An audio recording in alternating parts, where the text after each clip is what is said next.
Bitcoin, at what point do you have the fundamental ability to conclude that Bitcoin is global digital capital? Now, like what's the indicia? The President of the United States is telling you, right? The head of the Fed, Kevin Warsh, is telling you.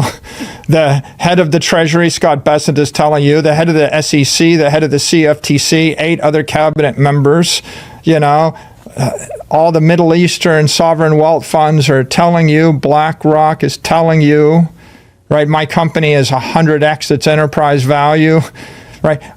When in the history of the capital markets did a company ever buy $55 billion worth of a commodity and then loudly declare that this is digital capital and this is the new money of the world? Michael Saylor is speaking directly to the bears panic selling Bitcoin near $70,000.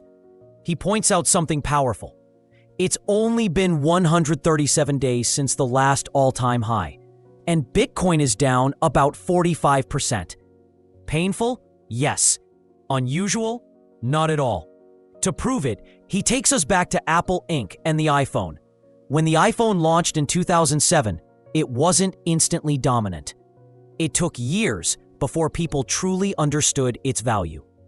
By 2012, Apple was flying high. Then the stock crashed 45%. Sentiment collapsed. Investors treated it like a boring utility company with no future. And do you know how long it took to fully recover? 7 years. What finally restored confidence? Endorsements from major figures like Warren Buffett and Carl Icahn. Not product changes, but perception shifts. Saylor's message is clear. Transformational assets take time. Volatility doesn't invalidate the thesis. From a market perspective, Bitcoin's pullbacks during adoption phases are historically normal. ETF flows, institutional accumulation, and sovereign interest suggest the structural story remains intact, even if price stalls short-term. The real question isn't why is Bitcoin down? It's are you thinking long enough? If you are finding value in this breakdown, like, comment, and subscribe. We're diving deeper into more clips from Michael Saylor's interview. No, it's 137 days since the last all-time high. 4.5 months. Half the amount of time it takes to make a baby. 4.5 months. Now, we're off 45%, right? The all-time high is like 125. We're 67, 67.5 or so. So, there's a famous video of me in 2013 speaking about the virtues of the iPhone and Apple, and it went viral for a while. There's not an 8-year-old on the planet that doesn't want an iPhone 5. Mm-hmm. And if you go back and you look at maybe the greatest company of our era, Apple, and the greatest stock, a stock that made people insanely rich. Apple releases the iPhone in 2007. The P to E of Apple is 30. The iPhone isn't a success for 2 years. Around 2009, on the iPhone 3, people start to think, and myself included, I didn't think the original iPhone 1 or 2 were that useful. There was no app store, there was no cut and paste, they were kind of toys. Around 2009, the iPhone starts working, it's iPhone 3. By 2012, they're around the iPhone 4, iPhone 5. Everybody agrees it's a cool product. Apple stock peaks. Then it crashes. Between late 2012 and May 2013, Apple stock falls 45%. The same 45% Bitcoins fall. The Apple P to E goes to 10. The Ford P to E less than 10. It's being valued like a tired cash cow, utility company, like no technology, no future, people are down on it. You know how long it takes, Natalie, before Apple recovers to a P to E of 30 from 2013? Years? 7 years. 7 years. In 2020, Apple returns to a P to E of 30. So it's 13-year cycle from 2007 to 2020. The greatest company of its era, at many times the most valuable company, the most successful product, the product that 1 billion people agree is something they can't live without, maybe the most successful product in the history of the human race. Takes 13 years peak to trough to peak, 7 years to recover. And you know what it took for people to give Apple the PD of 30 again? The endorsement of Carl Icahn and Warren Buffett. Wow.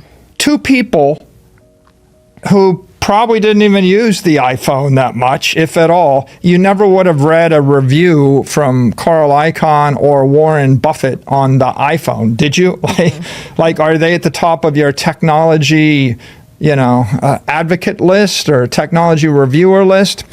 So that's an example of how conventional markets evaluate innovation. And here's the irony, right? At the point that I give that speech, I'm saying, hey, this is an iPhone 5. There's not a 6-year-old that doesn't want this iPhone 5. At the point I give the speech, there's general consensus that the iPhone is something you can't live without, and no one's got a product nearly as good. And yet the conventional market's counter-trading it. Okay, so if you got rich in the past decade, you probably bought big tech. You probably bought Apple. You probably bought Google. You probably bought Meta. Maybe you bought Amazon. Maybe you bought NVIDIA. Maybe you bought Tesla. There's no way you got rich without buying big tech. Big tech has been the primary screaming success. The stocks are up 10x, 20x, 30x, 50x. But in all cases, you find examples of the conventional market that underappreciates them and underestimates them. With Apple, it was 7 years through the wilderness. With Amazon, I remember Amazon for something like 4 to 8 years, conventional wisdom was Amazon's an awful company. They'll never make any money. They'll never amount to anything. You almost could have bought Amazon anytime for a decade while conventional investors crapped all over it. And it wasn't until 2020 during the lockdowns that people go, oh, wow, I guess we need Amazon.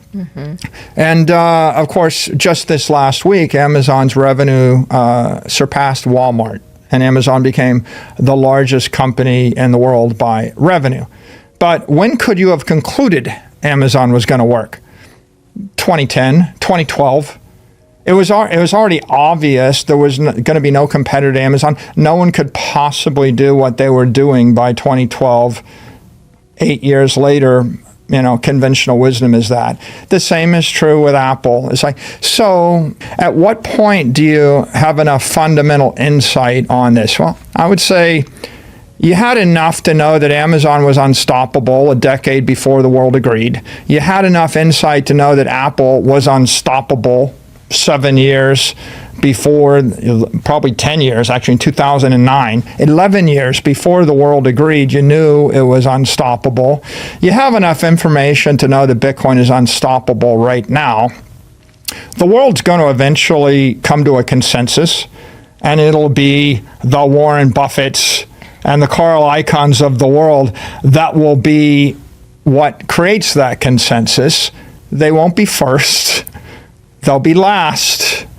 They won't make a huge amount of money. They'll double or triple their money, right? And they will enter, and the PD goes from 10 to 30. They triple their money in a 12-month time period. And if you're able to think for yourself, and if you're able to weather volatility, you can 10x, 20x, 30x on your investment. But there really is no example of a successful technology investment where you didn't have to weather the 45% drawdown and go through that valley of despair, right? Ours is currently taking 137 days so far. But it might take 2 years, it might take 3 years, it might take 4 years. If it took 7 years, congratulations. It's just like Apple Computer, the biggest success story of the decade. So here's what this really comes down to. Every transformational asset looks fragile before it looks inevitable. Apple fell 45% and people called it finished. Years later, it became one of the most valuable companies in history. Not because volatility disappeared, but because conviction outlasted doubt. Bitcoin is no different.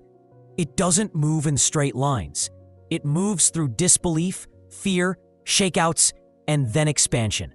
Right now, the market feels uncertain. price is volatile. Sentiment flips daily. But zoom out, and the bigger structure hasn't changed. Adoption is growing. Institutions are watching. Capital is positioning quietly. And history shows that moments of maximum doubt often precede the strongest recoveries. The question isn't whether volatility exists. It's whether you understand what you're holding. If you found value in this breakdown, make sure to like, drop your thoughts in the comments, and subscribe as we bring you daily updates on the Bitcoin and crypto market. Thanks for watching, and I'll see you in the next one.